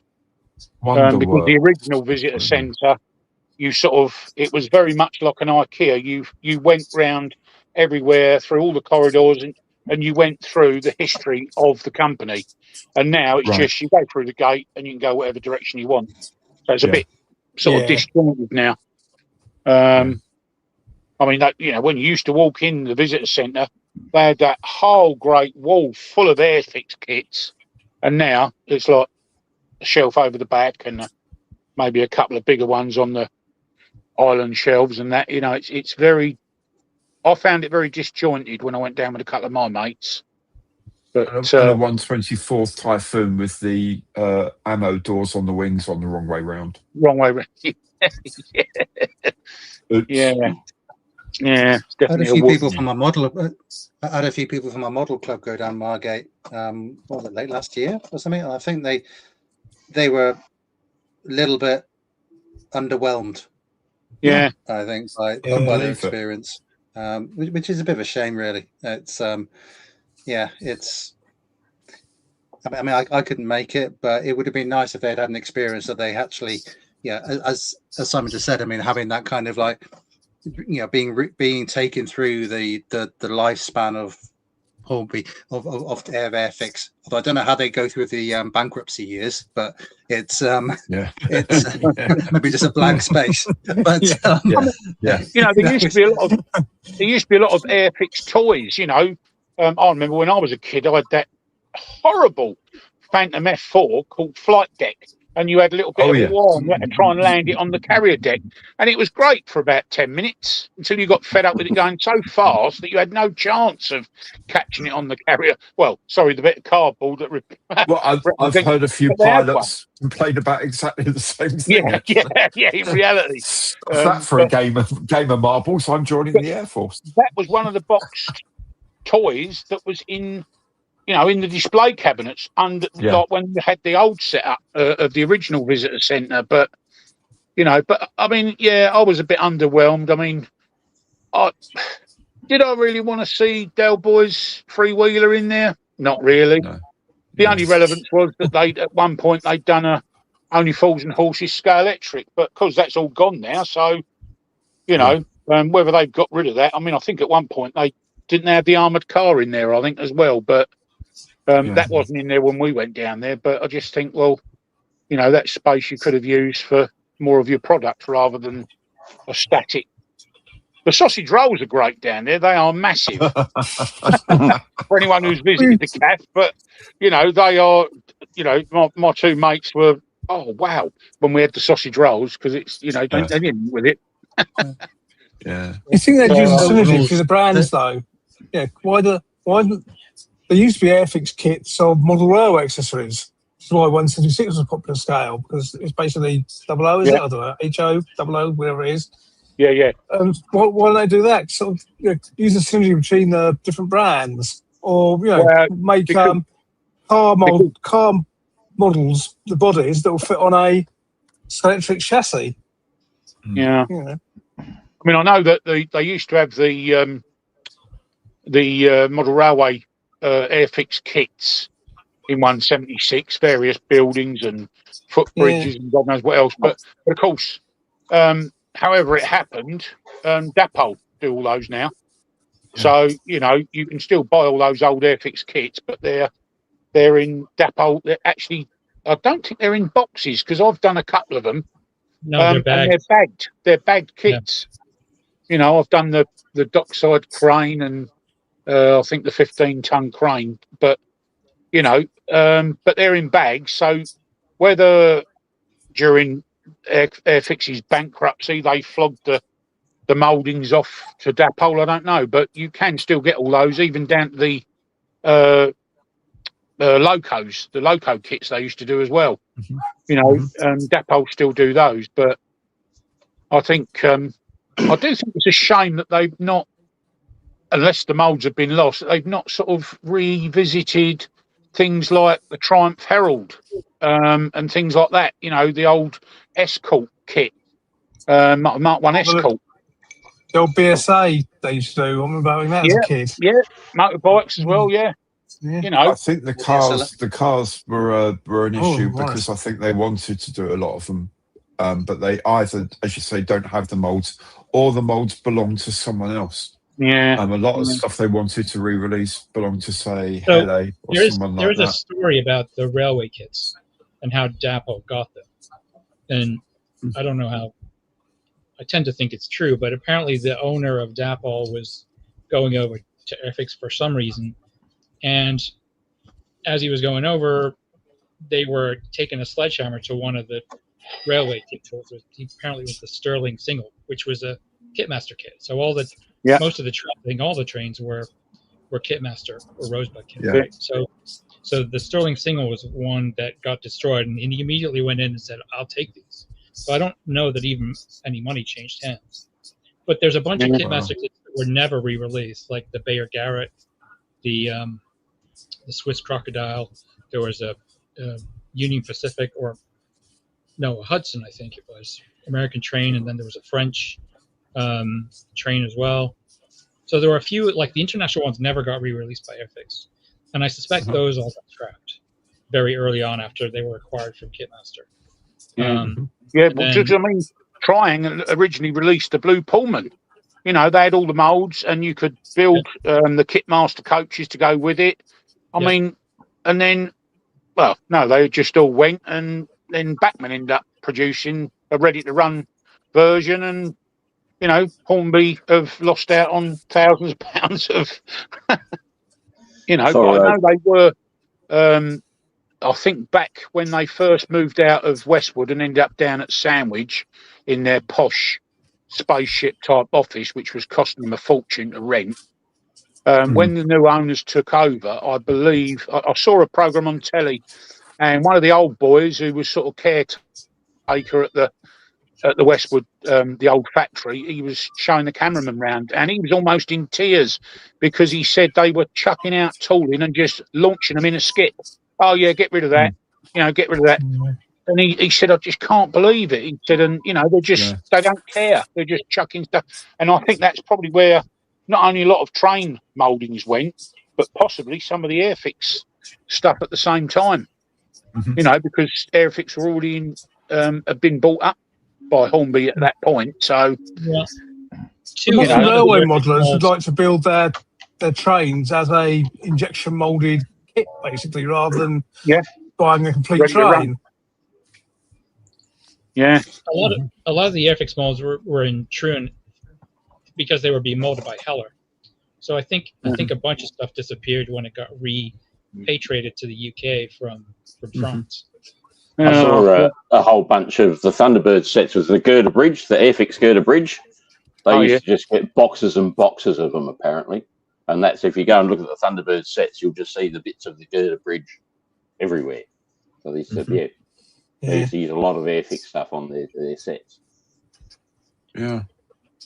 When I was chatting with them at the beginning of, whilst Dale was still there, he said they've got about 700 mould sets in their store for vintage classic releases and stuff. Let's 700. Let's hope nobody comes up with the skip idea again. You know, Well, all the worry. Next one. Exactly. I know the Mini Cooper, the 32nd scale Mini, became a Scale Electrics. So and that can't release as a kit anymore. But I don't know about the others. Well, that's why I got that. This was my first, not the Cooper, but the 1000 was my first vehicle. So I found that the other day in the original blue colour that I had it in many years ago. They're my local company, which is pretty good. And oddly enough, although the car market. Although that went to Scale Electrics, Scale Electrics designer, one of the woman who did the, she was on the telly, did the Mr. Bean Scale Electric Mini, is now working for Airfix within Hornby. She's now one of the designers at Airfix. Pretty cool. So is it a share design sometimes? If you're designing a car for Scale Electric, it can't be that big a jump to use the designs to produce an Airfix kits, can it? You know, I don't know. I don't know. Depends on the. I don't know. I really don't know. AMT is doing the Blues Brothers car in 125th. Or 125th. Yeah. BDR 529. I couldn't resist it, though. 1974 Dodge sedan with Illinois plates. That AMT kit has my name all over it, my friend. That's the only reason I went to Chicago. I love that film. Love that film so much. That and the UFO mobile, you know. Shadowmobile. So is Racing on Stone? Is that AMT, is it? That's AMT. I really want that. I'm not sure if that's AMT or Prolights, but it's the same round two. Same group, right? I'd buy anything UFO. I've got UFO DVDs, Blu-rays, coloured album, double vinyl album. So it's one of my obsessions, along with Girls and Panther, UFO. It's the theme music, just like tingles down my spine if I hear it. That's good. Yeah, I mean, I have a lot of the Captain Scarlet stuff, like the Captain Scarlet car, which I sent you one of those, Gary. You did indeed. I was looking at that just the other day, thinking, talking of relatively straightforward builds, I could do a little bit with and make them look really good. Yeah, you know, that's pretty cool. And you know, some nice paints and some nice finishes. It could be really cool. Yeah, that whole Jerry Anderson world, I just love it. Absolutely love it.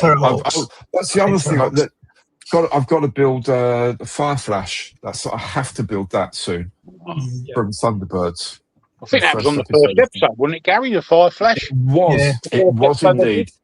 The special things to land it. It featured in two major. Featured as a major part of 2 episodes. Rolling the runway along. But that's the kit comes with the elevator cars as well.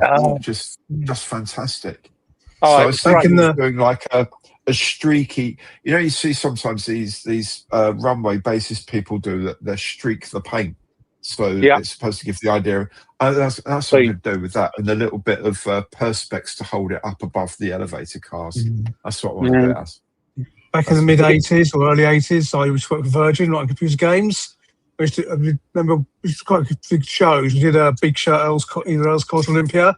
Also, after the stand, they just produced a Terrorhawks game. And for 3 days, on a constant loop, there's this bloody 3-minute video. Attention, Terrorhawks, Space Cadets. And that's been in my brain since then. I have nothing to do with Terrorhawks whatsoever. Terrorhawks, the one where they had the little cubes and the little... circles. Yeah. Really ugly woman. Lovely boy on the the sergeant of the circles. Yeah, but don't remind me that. I'd rather forget it. Some of us of a certain age were brought up on Thunderbirds, Stingray, Captain Scarlet, UFO. Well, later UFO Joe 90. Oh, yeah. That was the thing, wasn't it? I have the Max car, the flying car from Joe 90. Excellent. I was D'Artagnan in the Three Muskehounds. What everyone forgets though is Secret Service, isn't it? With what's his name? What's his name now? The actuary muddles all his words up. Yes, I know who you mean. The mixture of live action and puppets. Yes, it was. Yeah, because some of those got stolen, didn't they, at one point? And they managed to find them, apparently. But I don't know whether that was while they were still shooting the series or whether that was after the series had finished. But, yeah, I think some of them went missing, were lifted by someone. But I think they did get them back. I think Lady Penelope, I think, was one. Boss and Jeff Stanley Unwin. Well done, guys. That's it, yeah. Oh, yeah. Yeah, and his sort of spy assistant was called Matthew. Because if you're just by accident, go Matthew, Mark, Luke, and John, because he was a priest, wasn't he? Or a vicar. Yeah. Yeah, he used to be in everything, didn't he? Back then, sort of 70s, 80s. Well, even before that, I think he was in a Carry On film as well, where they Odd Job. He was sort of company, wasn't they? He was small talent for about 2 weeks. He was the landlord, and they couldn't understand. Carry On Regardless. It was something like that. Yeah, it might have been Regardless, actually. Might have been Regardless. But it was a black and white one. I know it was one of the black and white ones. With the Odd Job agency, they would do any. When I was a kid, they're all black and white. We only had black and white telly, so. Yeah, Kenneth Williams was the interpreter, and he was never there when he turned up. And then finally he turned up and had a quick conversation. He's getting the ump because no one understands him. And straight away, Kenneth Williams says, "Oh yeah, blah, blah, blah, blah, blah, blah." He went, "Oh yeah, he wants us to do this thing." Oh really? But good old slapstick comedy. But, I mean, I love. Despite my sort of like politically correct woke credentials, I still love Carry On films. I love them. Yeah. They're brilliant. Yeah.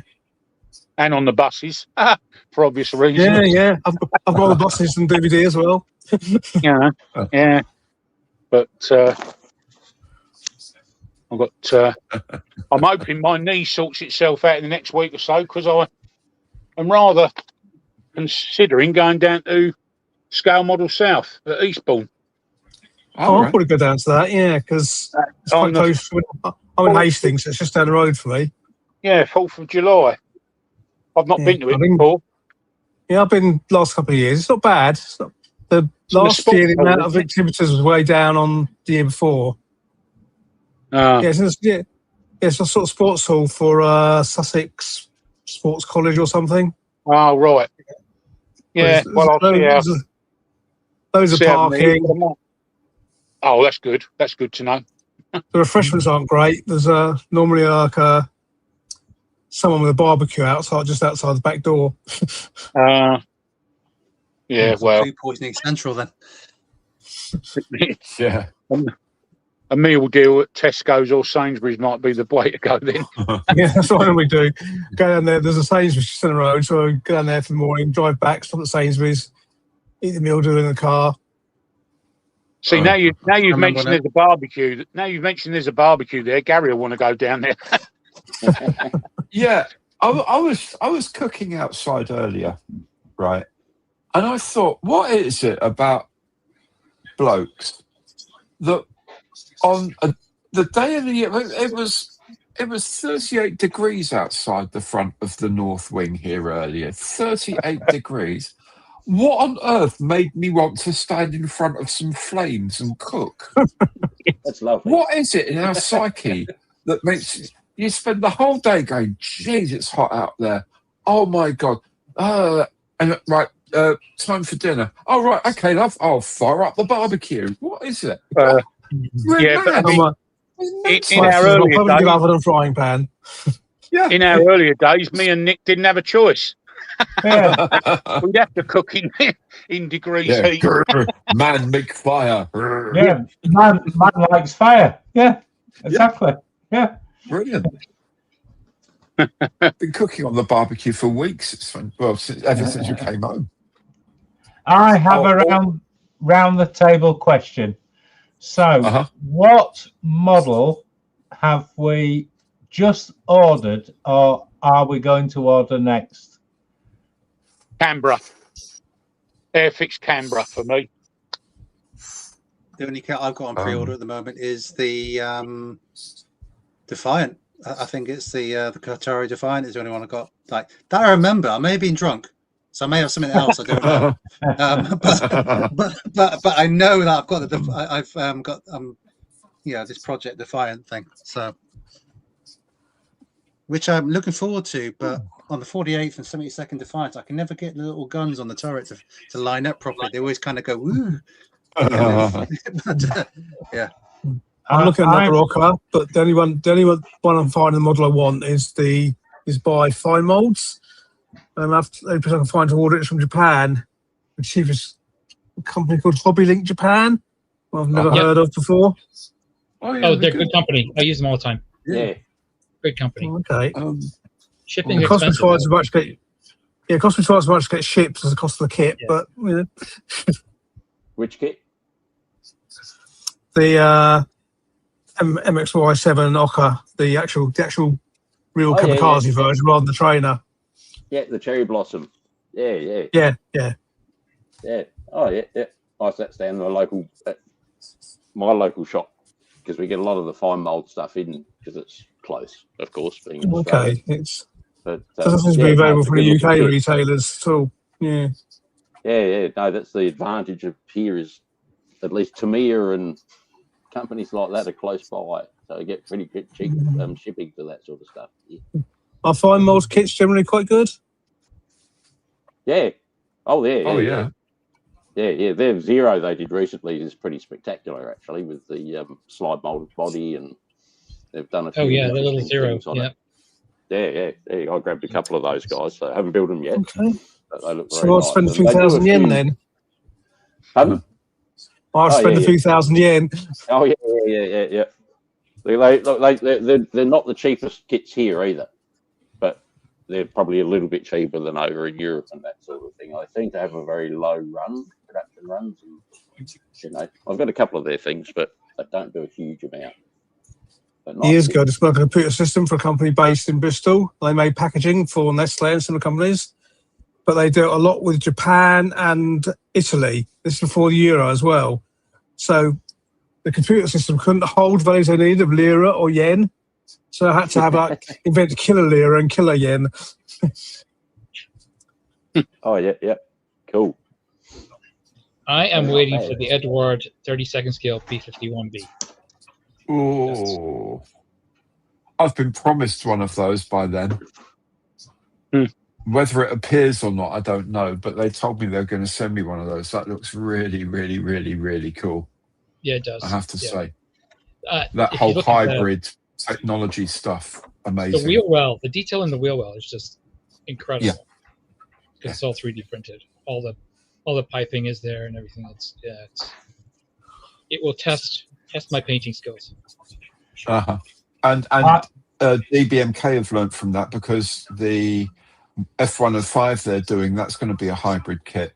So all of the engine bays and all that, wheel well bits are all going to be 3D printed, which is amazing. I'm ready to squeeze the trigger on because I love the long-range desert group. So Dragon do a 1/6 scale LRDG Jeep. So I'm just ready to press the trigger on that. Ooh. Nice. 1/6 Action Man scale. You've got a child in that. God. So now Dragon just sold all their stuff to Zini model, right? It's now going to be under the Drami brand. Yeah. This Ocker has got just one 3D printed part, the rear wheel. You can just about see why. Why the one resin part? I mean, that can easily be moulded in plastic. Because they can. Yeah.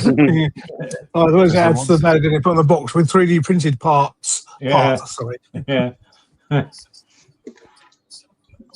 The most recent thing I've actually bought is that Yak 52 drone hunter. Oh, nice. Only because I love the idea of these things stooging around the Ukrainian countryside with the pilot at the front and a bloke in the back with a shotgun, and they're literally flying up to drones and going Bang. That's got it.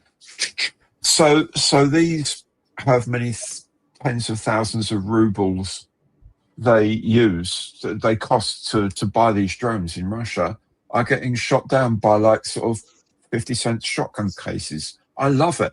I just hope someone's done a 3D figure of a bloke with a shotgun sitting in the back looking mean.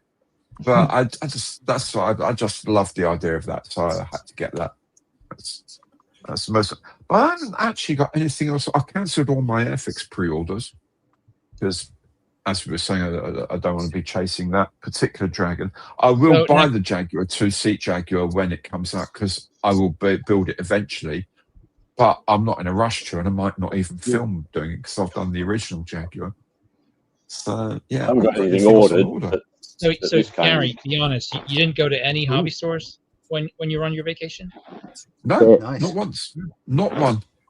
No, I did almost nothing to do with anything to do with actually my channel, let alone model making at all. I didn't go to a single hobby store when I was away. No, I didn't even know where they were. There's a really good one in Seattle. I should have told you about it. But no, you shouldn't because no, you shouldn't because we went up the Space Needle. We went to Pike's Place Market. We got on a ship. I didn't even have. Had we been there a day earlier, I'd have gone and done the Boeing tour. But we didn't even have time for the Boeing tour. We were there for that short a time. But you didn't even take some Tammy extra thin to dab on here to get some smell of glue to tide you on your way. I decided to go cold turkey. I thought, this is it. I've got to just break away, make a clean cut, eat an awful lot of food and drink an awful lot of cocktails. And that's exactly what I did. And it worked very well. I did. After a few days, I thought, Mr. Who? Mr. Hobby? What's a Mr. Hobby? What's in that? How do you make a Mr. Hobby? No, that's fine. I will share with you the duck fart, however. Don't panic. When we were in Juneau, we were supposed to be going on a trip on a helicopter up to the glaciers and doing a dog sledding thing, but the weather was shit, so we couldn't go there. So on the way back from the helicopter base, they said, "Oh, you've got to have a duck fart whilst you're in Juneau." And we're going, "Yeah, right, whatever." They dropped us in the middle of town, walked past a saloon, and they had like a shot station built into the side of the saloon. You could just go up off the street, get a shot of a duck fart. So it's a measure of Kahlua, a measure of Baileys, and then a measure of Canadian rye whiskey on top, Crown Royal for preference. And they're all like in 3 separate layers. Okay, in a shot glass, it's $8.50. And the rules are no sipping, no mixing, no sharing. Right? Just chug it. And it's got to go down in one, no sipping. And you've got to go quack, quack, knock it back, and boom, and down it. The best tasting thing on the whole of the time we were away. It was gorgeous. Absolutely brilliant. So that's called a duck fart. So what's that's Kahlua? what you need. Kahlua is coffee liqueur. Coffee. Yeah. Coffee liqueur. Okay. Coffee liqueur, Baileys. Don't get a cheap imitation coffee liqueur, however, because some of them are too acidic, and then they set off the cream in the Baileys in a not very nice way, as we found out last year. Curdles it. There's also like the baby Guinness thing people have at the moment. I don't know, everywhere. It's a thing popular. There's a shot here, which is a load of Kahlua, then a bit of Baileys floated on the top. Looks like a miniature Guinness. They knock it back. But if you 1 measure of Kahlua, coffee liqueur, 1 measure of Baileys, 1 measure of Canadian rye whiskey. Absolutely brilliant. Called a duck fart. So how many did you have? That's my gift to you all. I had bad memories. My wife getting really ill on imitation Baileys once. Friends from me, she went threw up in the sink. Unfortunately, it was washing up bowl in the sink. We were washing up in it. Yeah. Luckily, it wasn't our house, so I didn't care. Oh, dear. I remember in the early 90s, I went through an Archers and Lemonade phase for quite a while until I realised I was giving off the wrong vibes. Yeah. This is about when I had 1 chin and a waist, but it was kind of like, I kind of went back on a pint and Of course, the problem with buying things when you travel is the luggage restrictions nowadays. You know, I can travel with just hand luggage. I can barely fit, enough clothes for 3 days in an EasyJet or a Ryanair, especially bag, under seat bag. Let alone buy anything when I'm there. Andy, you do know that my nickname is Waitrose on Mikey's channel. Yeah. We fly business, my dear boy. Oh, of course. Sorry. Yeah. Thanks to Air Miles, we collect a shitload of. Still got 500,000 Air Miles, or Avios, whatever they're called now, and that's what we use for everything long haul. So yeah, we fly, and then you got 2 32-kilo bags, plus a bag inside, plus a computer bag. So probably about 4.5 tons, I think we can fit in, something like that. So we got back a shitload of maple syrup and some whiskey and some wine and stuff as well. But a load of maple syrup. Had Gary visited a hobby store while he was over there, he would have inherited another 32 kilo bag. Absolutely. There would have been a purchase of another bag on the way. Another case. Bit of excess baggage. Totally. Absolutely. Back in the 90s, it was like 32 kilos each on something like Virgin Atlantic. You just go there, go down the Virgin Mega Store in Times Square and just stock up with Region 1 DVDs you can get in the UK. Yeah. Basically fill a whole bag with them. That's right. Huh. Oh dear. Maybe I would have kept some man points if I drank Archers. That was like that. I lost all my man points. Homebrewed.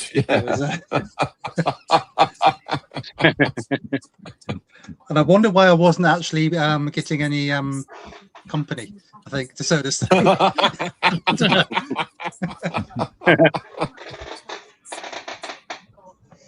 Oh dearie me. Glad I drink ale. Yeah. Well, when I get the chance. Yeah, no, it's a bit difficult coming back off of these cruises now that they're all included. Listen to me, like it's a fucking first world problem, that, isn't it? Oh my god, it's so difficult coming back from a cruise. But you spend like 8 or 9 days, I think it was, just endless food, limitless amounts of alcohol, and you come back and sort of, shit, I've got to pay for this stuff now. Damn. Sorry, how much? What's going on? You want me to? Sorry, do you want me to pay you for this? Oh my god, that's not right. Charge it to my cabin. Oh no, I haven't got a cabin anymore. It's you keep hearing apocryphal stories of people like selling up in the UK and just going to live on a cruise ship because you pay for the cruise and everything else is inclusive. There are several people I've seen from America, especially. They think with care home fees the way they are and stuff, they can actually afford cheaper to live on a cruise ship. Yeah. Wasn't there a cruise ship in doctors on the big ones, got doctors and dentists and all that on board. Everything's all there. I've met someone who was doing the $300,000 a year. $300,000 a year it was to just live on the ship. And they were in a nice one because I was with customs for years, and they would just live in their whole retirement. In one of the nice cabins, Yeah, I think I could do that. Cruise ship in Belfast at the beginning of the year that was broken down for quite a while. Yeah. Like a long-term thing. Oh, there's a question. Oh, Sid's got a question for you. Does anyone know I can get some Gothic lettering decals in 1/48, as well as some roses, ravens, vine thorns, and silver crescent moons? I don't know. Don't know where you might be able to get that sort of thing. No. You probably get them as like rub down transfers. Yeah, the old Letraset rub downs. I would have thought if you go down the Warhammer route or something like that, you'll probably find that sort of stuff. Yeah. I saw a cruise. I couldn't do a cruise. The last cruise I went on, I was 11 years old, sort of educational cruise thing. I got a nickname Spewer, which basically sums it up. Okay. I think what put me off cruises, I've never been on one, and I think the only one I would ever think about going to is something like one of those fjord ones. But remember when the COVID happened, and it was just like the images of all those cruise ships all kind of quarantined, sort of like moored off thing. I'm thinking that must be a horrible experience. Yeah, we came off of one of those like about 2 weeks before. Was it 2 weeks? Maybe a week before everything got locked down. We came back into Bangkok and came home, and then like a week later, it's like, these ships have been moored. Wow, dodged that bullet. Wow. It's been a lifetime vision of mine. Bangkok airport was crammed. People were literally crammed, and they'd stopped all the escalators down into passport control. There's so many people, all crammed together. And we came home, and then we went to. We used to go a lot of TV shows being filmed, because White City and all that's a really easy journey for us. So I went to see QI being taped, and they're all crammed together under this thing at White City. And someone said, "For Christ's sakes, no one start coughing," and we all laughed about it. And then 6 weeks later, the whole country was shut down. That was crazy. I did the SS Marconi in 1964 to the UK. Oh, wow. We lived there for 2 years. So I lived in Potters Bar. All right. If you're the main road in Potters Bar, there's these huge flats, and they're still there. And because I looked them up on Google Maps, of course, and we lived in there. We lived there in Barnet. So Barnet for a year and Potters Bar for a year. I don't know really why. Mum drew backgrounds for Thunderbirds in the newspapers.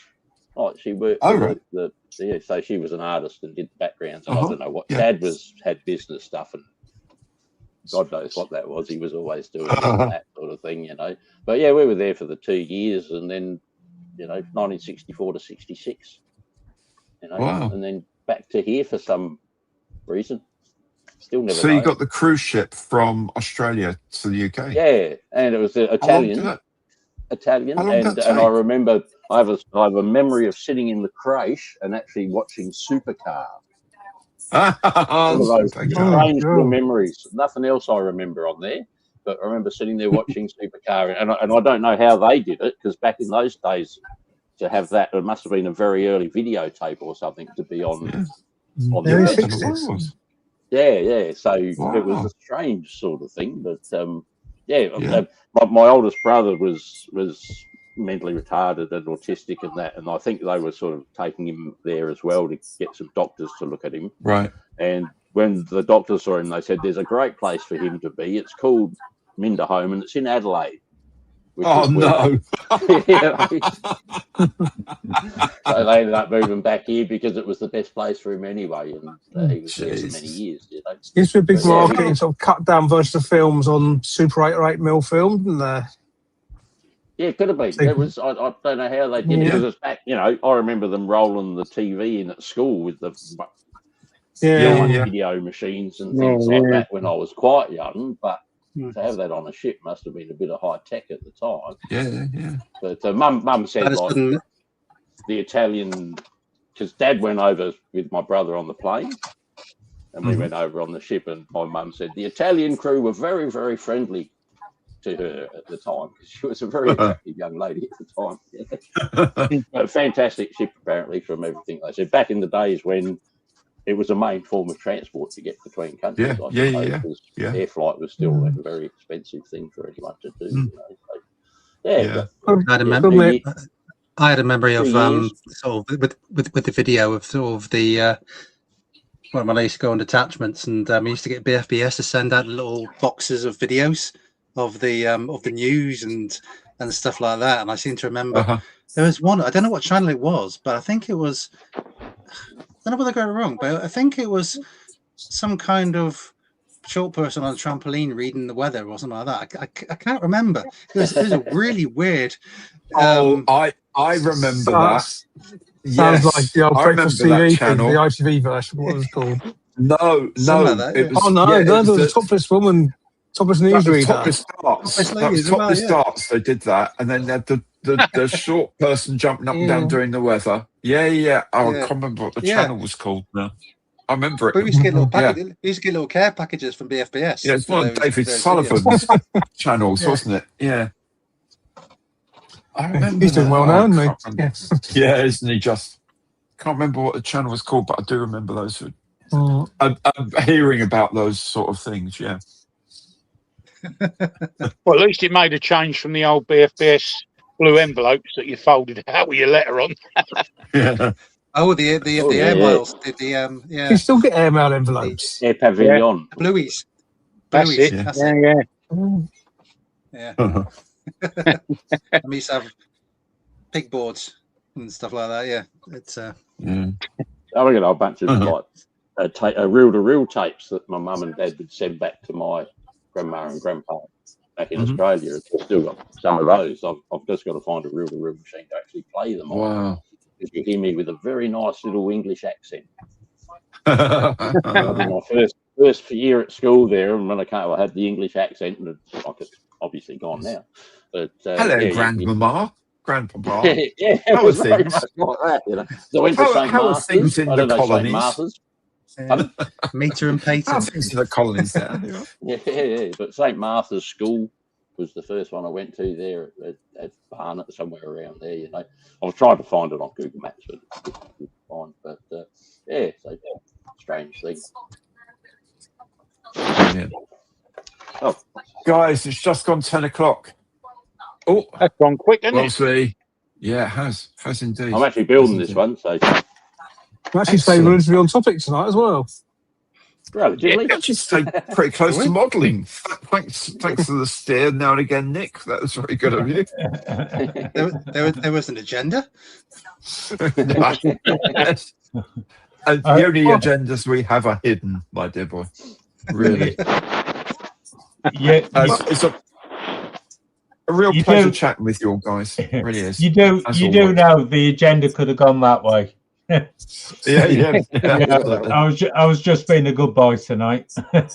Very good, man. It's nice now and again, isn't it? It's fun now and again, and not a hobnob in sight.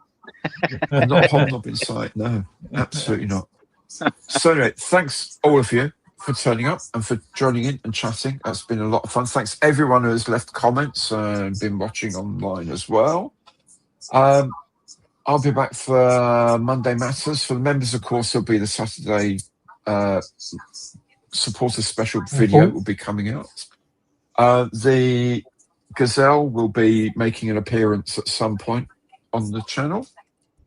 Other than that, thanks very, very much for turning up on this very hot Thursday evening. And have a great time, guys. Thanks so much for joining. See you soon. Cheers, guys. Cheers, everyone. Cheers. Goodbye.